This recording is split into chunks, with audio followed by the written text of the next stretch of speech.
ಅದಲ್ಲದೆ ಹೋದರೆ ಎಲ್ಲಿಯೋ ಇರುವಂತಹ ಈ ಕಂಸನ ಸಾವು ಎನ್ನುವಂತಹ ಯೋಚನೆಯಲ್ಲಿ ನನ್ನ ಕಾಲ ಬುಡಕ್ಕೆ ನನ್ನ ಸಾವನ್ನು ಕರೆತಂದುಕೊಳ್ತೇನೆ ಅಂತ ಹೋದರೆ ನಾಳೆ ಬೆಳಗಾದರೆ ವಿಚಾರಿಸಿ ಏನು ಈ ಕಂಸನ ಹಣೆ ಬರಹವೇ ಹೀಗಾಗಿ ಹೋಯಿತೋ ಹೇಗೆ? ನಾಳೆ ಬೆಳಗಾದರೆ ಎನ್ನುವುದರಲ್ಲೇ ತೀರಿತಲ್ಲ ನನ್ನ ಆಯುಸ್ಸು. ಅಧಿಕಾರವನ್ನು ಪಡೆಯುವಂತಹ ಸಂದರ್ಭದಲ್ಲಿ ನಾಳೆ ಬೆಳಗಾದರೆ ನನಗೆ ಬಸವನಗರಿಯ ಪಟ್ಟ ಎಂದುಕೊಂಡೆ, ದಕ್ಕಲಿಲ್ಲ. ತಂಗಿಯ ಮದುವೆ, ನಾಳೆ ಬೆಳಗಾದರೆ ನನ್ನ ತಂಗಿಯ ಮದುವೆ ಎಂದುಕೊಂಡೆ. ವಿಜೃಂಭಣೆಯಿಂದ ಮಗು ಮಕ್ಕಳನ್ನು ನಾನೇ ರಥದಲ್ಲಿ ಕೂರಿಸಿಕೊಂಡು ಹೊರಟೆ. ನಾಳೆ ಬೆಳಗಾದರೆ ಮದುವೆ ಎಂದುಕೊಂಡೆ, ವ್ಯರ್ಥವಾಗಿ ಹೋಯಿತು. ಕೇಳಿಸುವ ಶರೀರವಾಣಿ, ಕಂಸ ನಿನ್ನ ತಂಗಿಯ 8ನೆಯ ಗರ್ಭದಲ್ಲಿ ನಿನ್ನ ಮೃತ್ಯು. ನಾಳೆ ಬೆಳಗಾದರೆ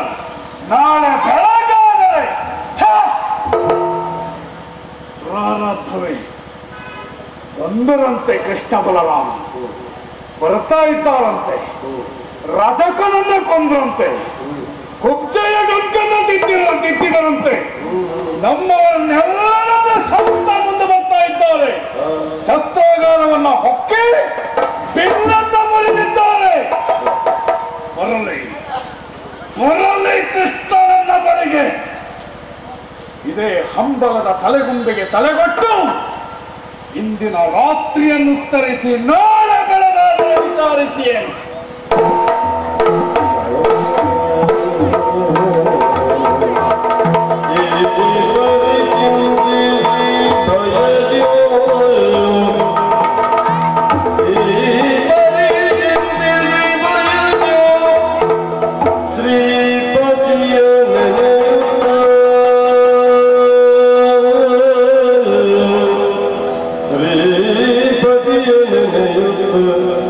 Sajja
ಅದಲ್ಲದೆ ಹೋದರೆ ನನ್ನ ಶಯ್ಯಾಗ್ರಹದಲ್ಲಿ ಪವಡಿಸಿದಂತಹ ಸಂದರ್ಭದಲ್ಲಿ ಎಲ್ಲೇ ನೋಡಿದರಲ್ಲಿ ಕೃಷ್ಣಮಯ ಹರಿಮಯ ಅಲ್ಲ, ಇದು ಹರಿಮಯ. ಸಾವಿನ ಹುಚ್ಚೆ ಹಿಡಿದಿದೆಯೋ ಹೇಗೆ ಈ ಕಂಸನಿಗೆ?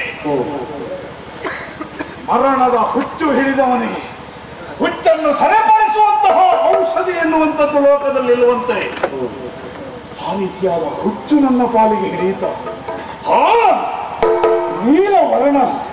ನೀಲವರ್ಣದ ಆಕಾಶ ತುಂಬ ಮೋಡ, ಕಾರ್ಮೋಡ, ಕಪ್ಪು ಕವಿದ ಕಾರ್ಮೋಡ.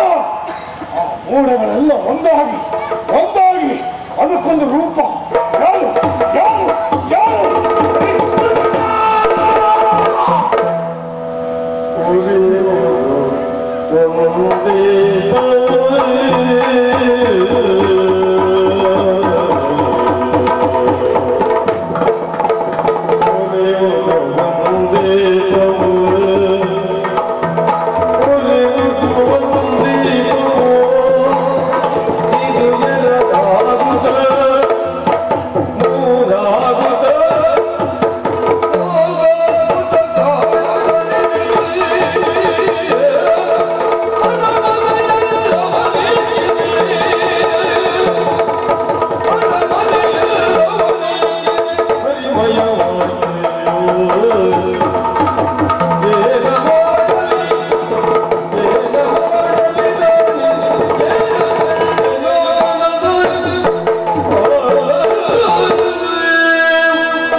ಸುಟ್ಟು ಬಿಟ್ಟಿದ್ದಲ್ಲ ಆ ದೀಪ. ಯಾಕೆ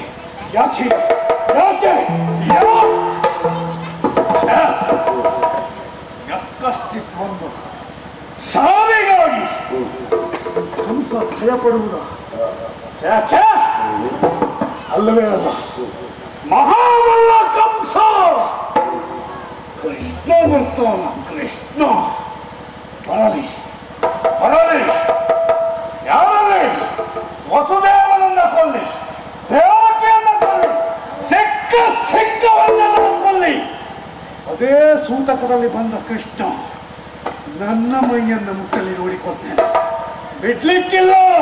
ಯಾರಲ್ಲೇ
ತೀರಿಸುವ ಯೋಗ ನಿಮ್ಮ ಪಾಲಿಗೆ ಬಂದದಾಗಿದೆ. ಮತ್ತೇನಲ್ಲ, ನನ್ನ ಜನ್ಮ ಈ ವೈರಿಯಾದಂತಹ ಕೃಷ್ಣ ಬಲರಾಮರು ನಂದ ಗೋಕುಲದಿಂದ ಮಧುರಾ ನಗರಿಗೆ ಬಂದಿದ್ದಾರಂತೆ. ಬರುವಾಗ ಹಾದಿಯಲ್ಲಿ ಕಂಡ ನಮ್ಮವರನ್ನೆಲ್ಲರನ್ನೂ ಕೂಡ ಧ್ವಂಸ ಮಾಡ್ತಾ ಬರ್ತಾ ಇದ್ದಾರೆ. ನಿಮ್ಮನ್ನ ಇಲ್ಲಿಯವರೆಗೆ ಜಗಜಟ್ಟಿಗಳು ಎಂಬುದಾಗಿ ಸಾಕಿದವ ನಾನು. ನಿಮ್ಮನ್ನ ಬಿಟ್ಟರೆ ಬೇರಾರು ಅವರನ್ನು ನಿಗ್ರಹಿಸುವುದಕ್ಕೆ ಈ ಹೊತ್ತಿನಲ್ಲಿ ಸಾಧ್ಯವಿಲ್ಲ. ಆ ಕಾರಣದಿಂದ ಹೋಗಿ ಹಿಡಿದು ಅವರ ಪಕ್ಕೆಯನ್ನ ಮುರಿದು ಅವರ ರುಂಡವನ್ನು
ಒಳ್ಳೆ ಮಾತಿನಲ್ಲಿ ಹೇಳ್ತಾ ಇದ್ದೇನೆ.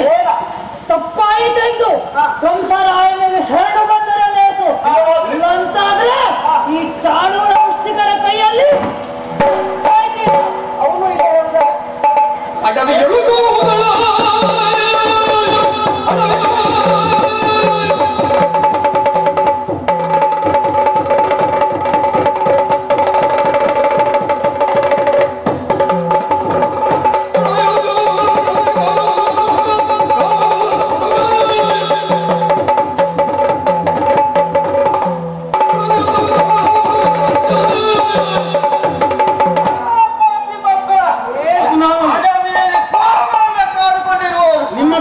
ನಮ್ಮ ಮೂಲಕ ಹೇಳಿಕೊಳ್ಳಬೇಡಿ. ಪಾಪಿ ಮಕ್ಕಳು ನಾವಲ್ಲ. ಪಾಪಿ ಮಕ್ಕಳು ಪಾಪಿ ಕೆಲಸವನ್ನೇ ಮಾಡ್ತಾ ಇದ್ದೀರಾ. ಈಗ ಇಲ್ಲಿವರೆಗೆ ಬಂದು ನಿಮ್ಮ ಪಾಪದ ಕೂಡ ತುಂಬಿಕೊಳ್ಳುತ್ತೀರಿ. ನಿಮ್ಮನ್ನು ತೆಗೆದುಕೊಳ್ತಾರೆ.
ವಿಜೃಂಭಿಸುತ್ತಾ ಇದೆ ಆಸ್ಥಾನ.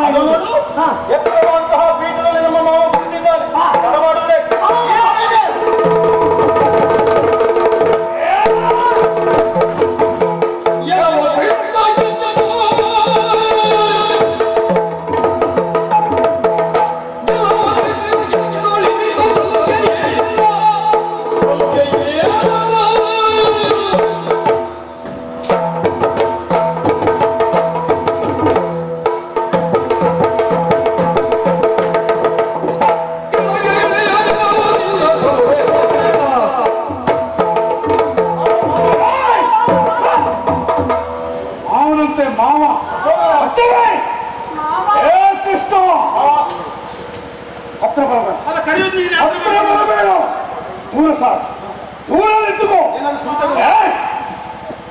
ಹಾಲು ಕುಡಿದು ಬೆಣ್ಣೆ ಕತ್ತು ಮೊಸರು ಮೆಂದು ನಿನ್ನ ಮೈ ಬಣ್ಣ ಮಾತ್ರ ಕಪ್ಪಲ್ವ ಮಗನೇ. ನಿಮ್ಮ ಮನಸ್ಸು ಇಷ್ಟು ಕಪ್ಪಾಗಿ ಹೋಯಿತು ಎಂಬುದನ್ನು ಅರ್ಥೈಸಿಕೊಂಡವ ಬಿಡುವ ಹಾಗಿಲ್ಲ. ಕೃಷ್ಣ ದೂರ ಹತ್ತಿರ ಬರಬೇಕಾಗಿಲ್ಲ, ಕೃಷ್ಣ ಏನು ನಿನ್ನ ಸಲುಗೆ? ಸೋದರ ಮಾವನಂತೆ ಸೋದರ ಅಳಿಯನ ರೀತಿಯಲ್ಲಿ ಇಲ್ಲಿಯವರೆಗಾಗಿ ನಡೆದುಕೊಂಡು ಕೊಟ್ಟೇನೆ ನೀನು. ಎಂದಿಗೂ ಇಲ್ಲ ಅಂಥದ್ರಲ್ಲಿ ಸಭೆಯಲ್ಲಿ ಸಿಂಹಾಸನ ರೂಢನಾಗಿರುವಂತಹ ನನ್ನ ತೊಡೆಯೇರಿ ಮಾವ ಎಂಬುದಾಗಿ ಸಂಬೋಧಿಸುತ್ತಾ ಸಲುಗೆಯನ್ನು ಪಡೆದುಕೊಳ್ತಾ ಇದ್ದೀರಿ. ಏನು ಸಲುಗೆ ಕೊಡ್ತೇನೆ?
ಕಂಸನ ಆಸ್ಥಾನದಲ್ಲಿ ನೀವು ನರ್ತನ ಮಾಡಿದ್ದೆ ಸಾಕು ಆಟ ಹೋಯ್ತು ನಮಗೆ.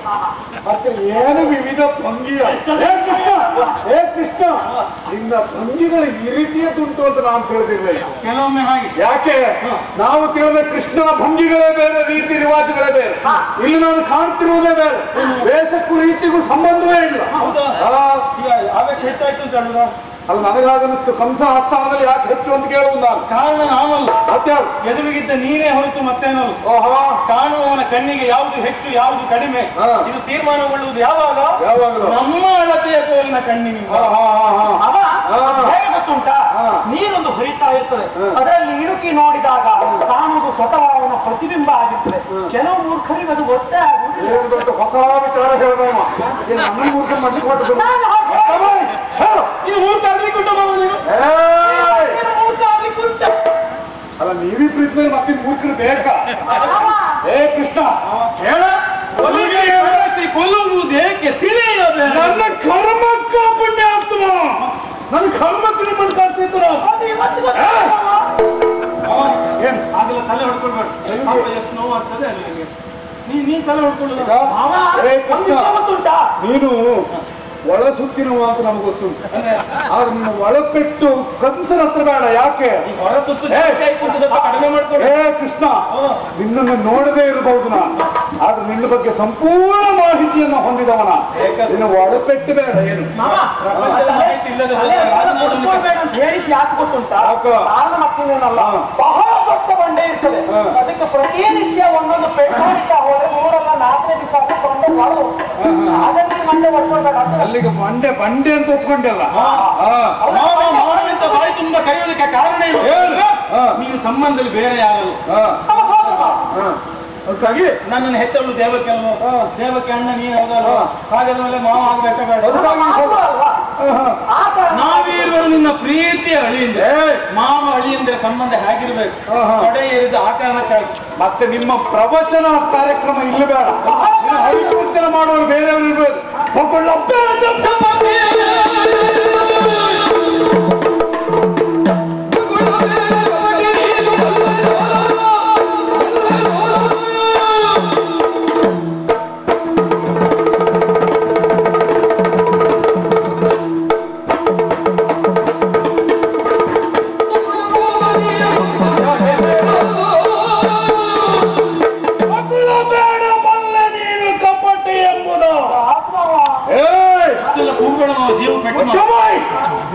ನೋಡ್ತಾ ಇದ್ದ ಕೂಗುವುದಲ್ಲ, ನರ ಹೊಡೆದುಕೊಳ್ಳುವ ಅಭಾವನೆ ಅನುಭವಿಸ್ತದೆ.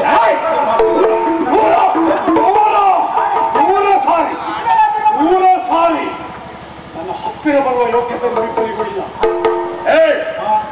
ಹೇಳಿದ್ರಲ್ಲ ಸೋದರ ಮಾವ ಎಂಬ ಸಲುಗೆ ಎಂಬುದಾಗಿ ನಿನ್ನಲ್ಲೇ ಕೇಳ್ತೇನೆ.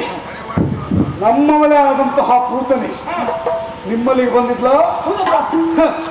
ಏನೋ ಪಾಪ ನಮ್ಮ ಕೃಷ್ಣ ನಂದಗೋಕುಲದಲ್ಲಿ ಬೆಳೀತಾ ಇದ್ದಾನೆ ಎನ್ನುವ ಕಾರಣಕ್ಕಾಗಿ ತನ್ನ ಅಮೃತದಂತಹ ಎದೆ ಹಾಲನ್ನು ಉಳಿಸಿ ನಿನ್ನನ್ನು ಬೆಳೆಸಿ ಬೆಳೆಸಿ ಬೆಳೆಸಿ ಇನ್ನು ಬೆಳೆಯಲಾಬಾರದು ಎಂದು ತೀರ್ಮಾನ ಮಾಡಬೇಕು ಎನ್ನುವುದಕ್ಕಾಗಿ ಅಲ್ಲಿವರೆಗಾಗಿ ಬಂದರೆ ಅವಳನ್ನ ಕೊಂದು ಕಳೆದೆ.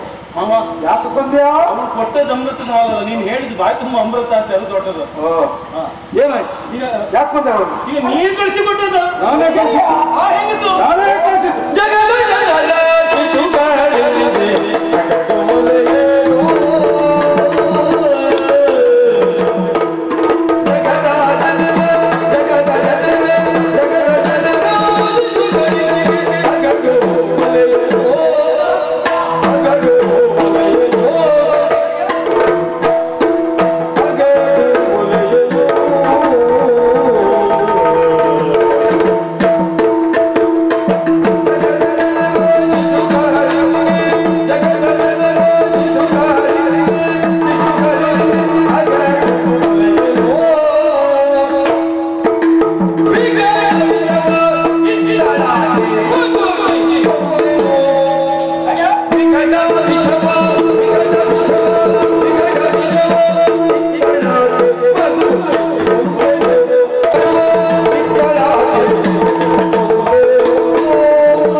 ಹೆಂಗಸಿನ ಮಾತು ಬೇಡ.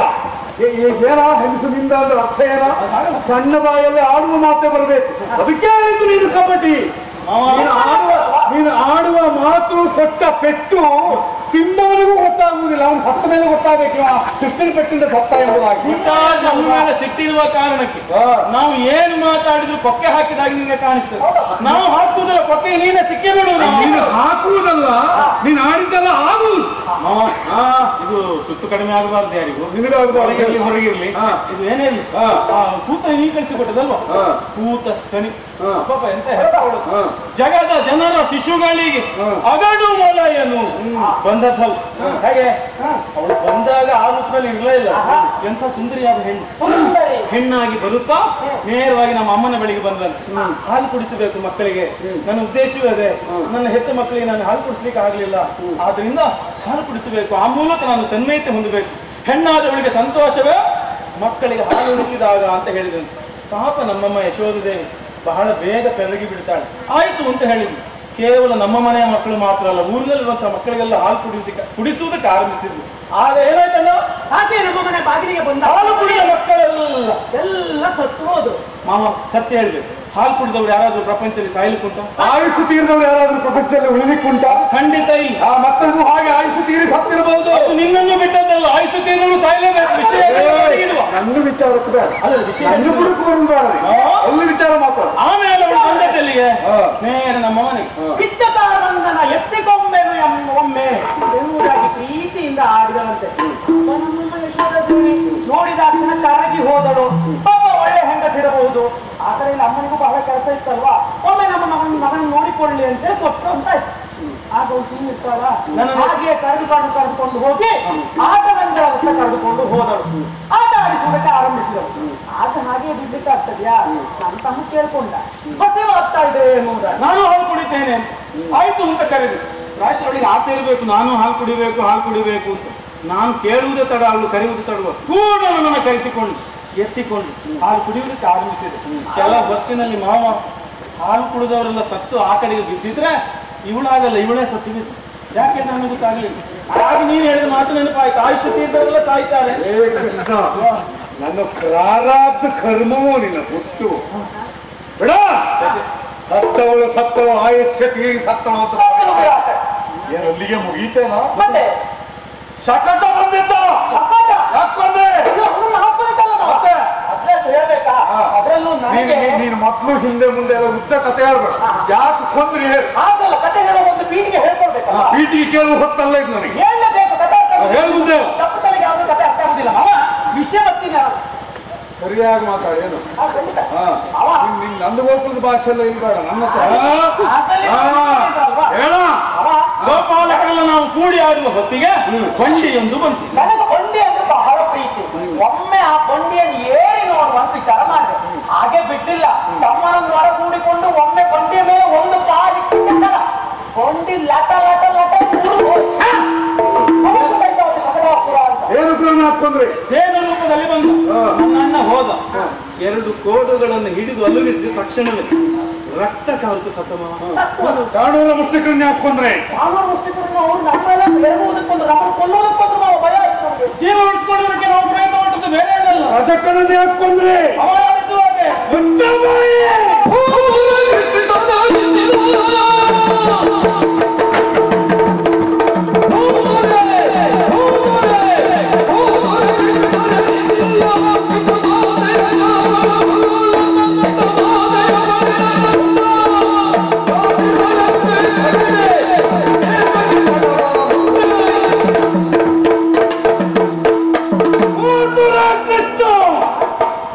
ಮಾತನ್ನ ಜೋಡಣೆ ಮಾಡಿ ಕೇಳಿದ್ದಕ್ಕೆಲ್ಲ ಒಂದು ಉತ್ತರವನ್ನು ಸಿದ್ಧಪಡಿಸಿಕೊಂಡು ನಮ್ಮಲ್ಲಿ ಮಾತಾಡ್ತಾ ಇದ್ದೀರಿ.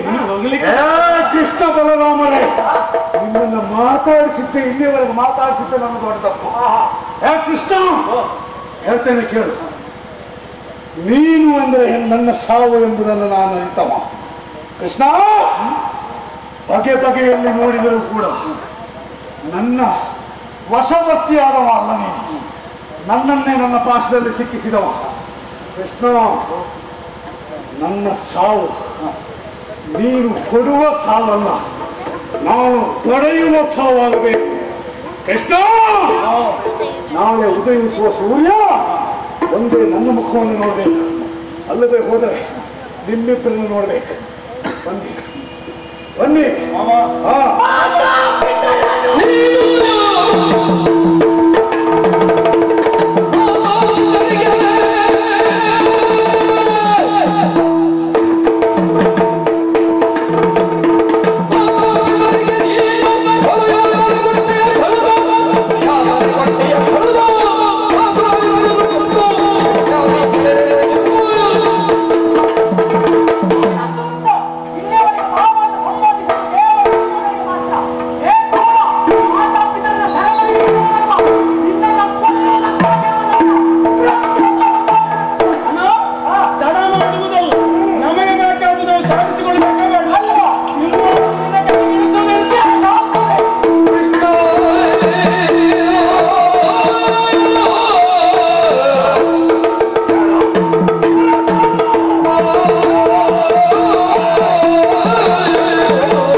ಯಾವ ಹೊತ್ತಿಗೆ ಈ ಸಕಾಲ ವಧೆಗೆ ಬರ್ತದೆ, ಗುರುವಿನ ವಧೆಯಾಗುತ್ತದೆ ಅಂತ ಎಲ್ಲದಕ್ಕೂ ಕಾಲ ಕೂಡಿ ಬರ್ಬೇಕು ನೋಡಿ ಅಲ್ವಾ. ಈಗ ಮಾವ ಕಂಸನಿಗೆ ಮೃತ್ಯುದೀಕ್ಷೆಯನ್ನು ಕೊಟ್ಟಂತಾಯ್ತು. ಅಷ್ಟೇ ಮಾಡೋದಕ್ಕೆ ಬಂದ ಖಂಡಿತವಾಗಿಯೂ ಅಲ್ಲ.